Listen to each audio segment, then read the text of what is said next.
I knew Kim before I knew Big. That's why the situation was so, that's why it lasted so long, because it was so personal. And it's not about nothing with court shit, with none of that shit. We're not going to even address that, but it's nothing to do with that. My apology was I wasn't a good brother to her. When Big died, she held me down. And I wasn't acknowledging that the way I was supposed to. Biggie was the type of person to motivate you. He always wanted anyone to succeed. He always wanted everybody to have a better life for themselves. He was just hungry. He just wanted to make the album. If he could get 500,000 fans, he used to say, he happy. Check me out right here, yo. We was like on our way to the parking lot, like waiting for the cars to come out. Our car came first and we was waiting for Puffy's car to come.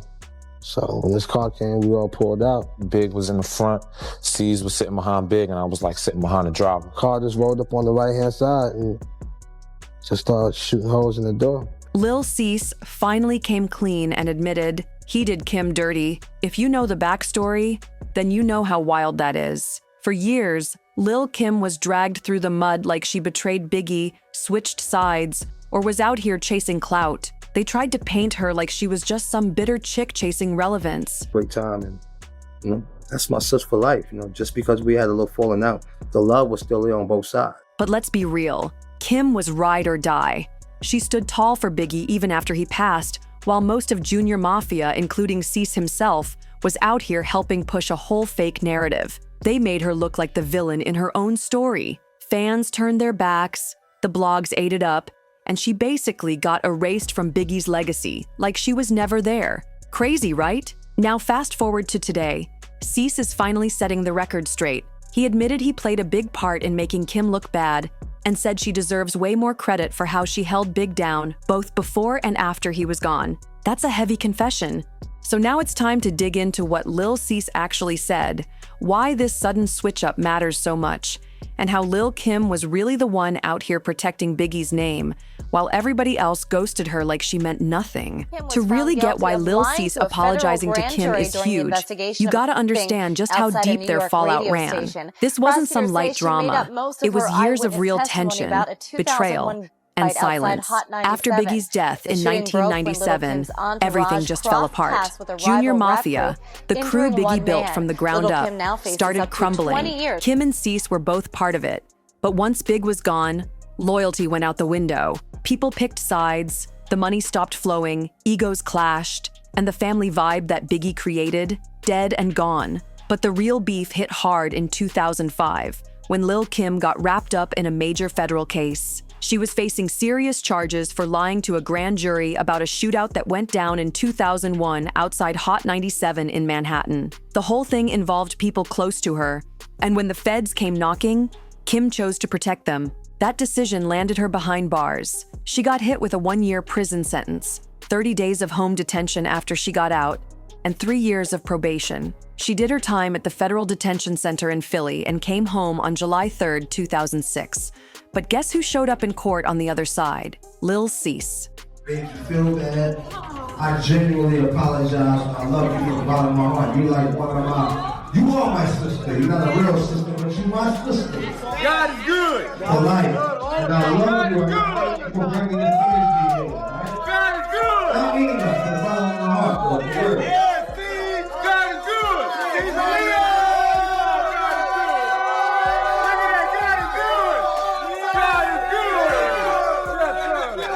I didn't want to say that to you for years. It took experience.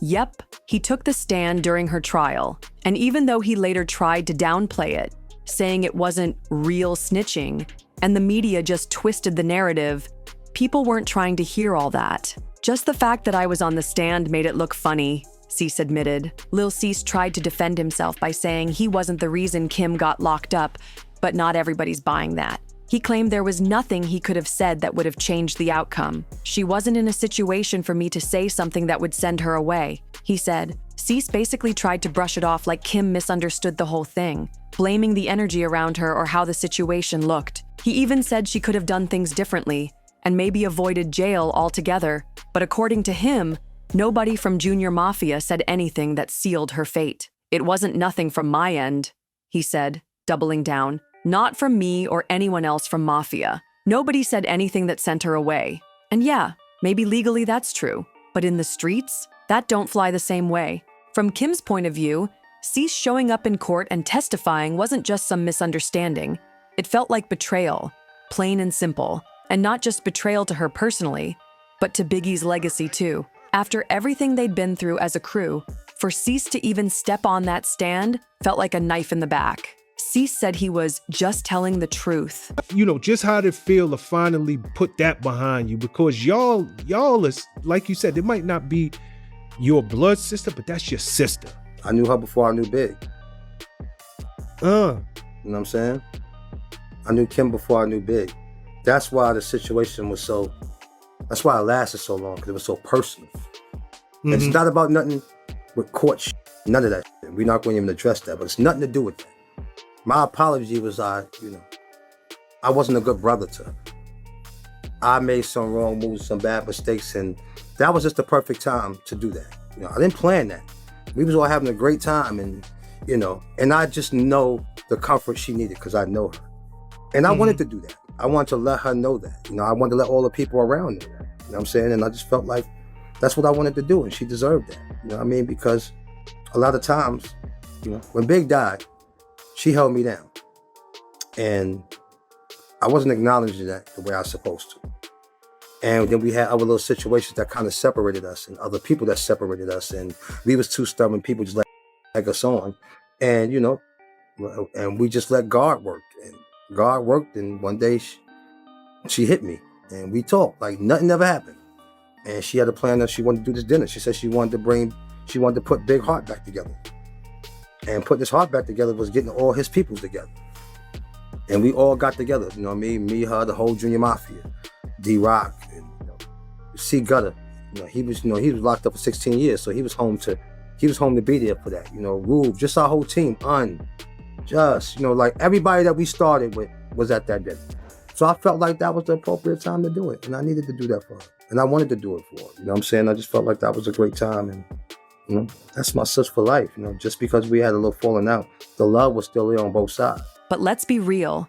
Back in the day, that kind of truth in hip-hop was a serious line you don't cross. After everything blew up, Kim didn't just fall back. She cut them off completely. She publicly made it very clear that she wasn't rocking with Junior Mafia at all, and especially not with Lil Cease. It was dead silence for years. Cease tried to clear his name in interviews, dropping explanations left and right, but Kim wasn't buying it. In her eyes, he betrayed her.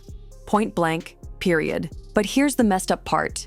The media didn't side with Kim. Nope, they flipped it and made her the villain. She got labeled as bitter, hard to work with, stuck in the past, even though she was the one who actually served time. Meanwhile, Cease moved around like he was just speaking his truth, ignoring the fact that his so-called truth landed Kim behind bars. That's the part folks kept glossing over. This wasn't just personal beef, it was about loyalty and legacy. It was also about how women, especially Black women, always end up taking the fall so others can keep their image clean. Kim was left out in the cold, while Cease kept his name circulating in the industry like nothing happened. Well, happy 5th year. Happy Biggie 5th year.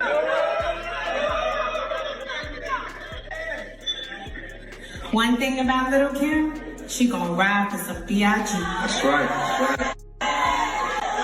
And I'm so happy to see everybody here. I mean, the whole family. Tiana, CJ, you guys are my heart.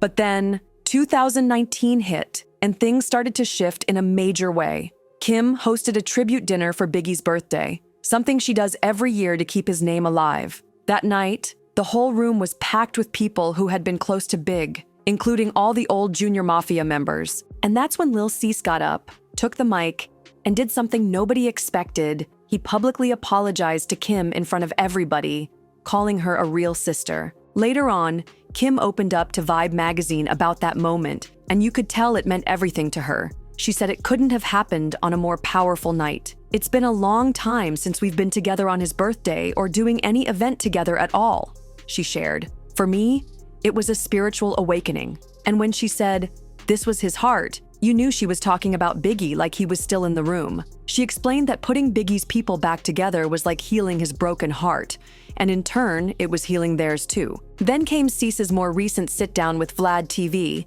and this one hit different. He actually got emotional on camera, admitting he hadn't been a good brother to Kim. Never involved with the movie. I was never, I put, the movie went into green light and I didn't even know about it.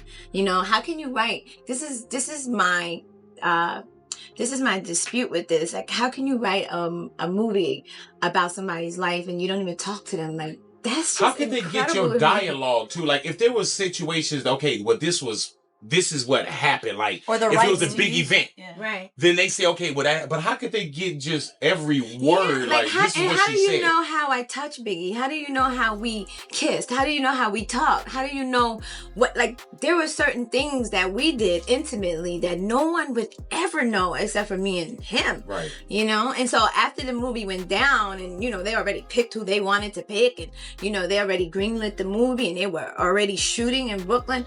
I went down there with my lawyers flipping, like, you know, what the heck is going on? Have you seen the movie yet? I've seen a little bit of it. Is it hard for you to even watch it? It's hard for me to even watch it because it's so far-fetched from the truth. I mean, the stories of even him and Faith, and it's so far-fetched from the truth. This story is ridiculously funny. It's like a spoof to me. That was a big moment. He even brought up how, after Biggie passed, Kim let him crash at her place when he was broke and down bad. That right there reminded everybody. Kim never turned her back, even when she was hurt, even when she had every reason to. So now, let's really get into it. How Lil Kim stayed loyal to Biggie, protected his name, and carried the weight of his legacy even when the industry turned its back on her. It really felt like the world was trying to erase Lil Kim from Biggie's story, but she never let that happen. From the very beginning, Kim kept his name alive, loud and proud. Just go back and listen to her albums. Biggie's presence is everywhere. She's constantly shouting him out, dedicating tracks to him, and making sure fans never forget who held her down. On her second album, The Notorious K.I.M., she poured her soul into an emotional tribute track with Mary J. Blige called Hold On. And man, that song cuts deep. Kim describes the pain of losing Biggie as being just as intense as childbirth. That ain't something you just write for clout. You feel that in your bones. And if you've ever seen that heartbreaking footage of Kim at Biggie's funeral, yeah, you already know. That pain was real. And on that same track, Kim didn't hold back. She called out the people in the industry who were making money off Big's death. You can probably figure out exactly who she meant. She saw folks trying to profit off his legacy while she was still out here grieving and protecting his name. And let's not forget, Kim's the one organizing those intimate family dinners every year to honor Big. Lil Kim wasn't just honoring Biggie behind closed doors. She was bringing people together, even the ones she had straight up beef with. That kind of forgiveness, that kind of grown woman strength, you don't see many male rappers doing that. Kim put her ego to the side for Big. That says everything about her loyalty. But even after all that love, people still misjudged her for years. After Biggie passed, so many tried to erase her from his story or act like she didn't matter, like she wasn't there from day one. But let's not forget, Kim knew Biggie before the platinum plaques, before the Versace shades, when he was still just Christopher Wallace in Brooklyn. And guess what? He chose to bring her with him when the spotlight hit. That alone speaks volumes about what she meant to him. Now let's talk about the disrespect. People used to say Big wrote all Kim's rhymes, like she was just some pretty face in his shadow. Yes, he helped her early on, like most crews help each other, but don't get it twisted. Kim's pen is lethal. If you've actually listened to her bars, then you know she's not just holding her own. She built the damn lane. No Kim, no Nicki, no Cardi, no Megan, period. And still, the media kept trying to downplay her legacy. When Notorious dropped in 2009, Kim was livid. They got her character all wrong. They really tried to reduce Lil Kim to some messy side chick drama, like she was just a footnote in Biggie's story. But that's far from the truth. Kim wasn't just in his life romantically, she was deep in the creative trenches with him. She wasn't some background extra. She was one of the closest people to Biggie, personally and artistically. But even after Big passed, the road didn't get any easier. Kim ended up getting tangled in some straight-up label politics. Remember Monica's song, Anything to Find You? Kim recorded a whole verse for that joint, and fans were hyped. But right before it dropped, her part got pulled, last minute. And the reason? It wasn't about lyrics. It was about clearance drama with Biggie's estate, which was being run by his mother, Valletta Wallace. Let's be real. A lot of the hate Lil Kim got over the years was just straight up misogyny. They called her disloyal, labeled her crazy, made her out to be some fake industry chick. But the truth? Kim was one of the very few who held Biggie down from day one and never let go, even when it cost her everything. While folks tried to rewrite history and erase her name, Kim kept showing up through her music, through her loyalty, through her actions. She didn't just honor Biggie's name, she protected it. She stood tall while the same people who claimed to love Biggie stayed silent or cashed in. And even after being pushed out and disrespected, Kim never folded. Now finally, people are starting to wake up. That apology from Lil Cease, that wasn't just about patching up old drama. It was about putting respect back on Kim's name. It was about admitting she played a role way bigger than the world ever gave her credit for. So now I want to hear from you. Do you think Lil Kim got misjudged and disrespected all these years? And how do you feel about the way she always held it down for Biggie, even when nobody else did? Drop your thoughts in the comments below. And don't forget to like, share, and subscribe for more stories just like this one. Catch you in the next video.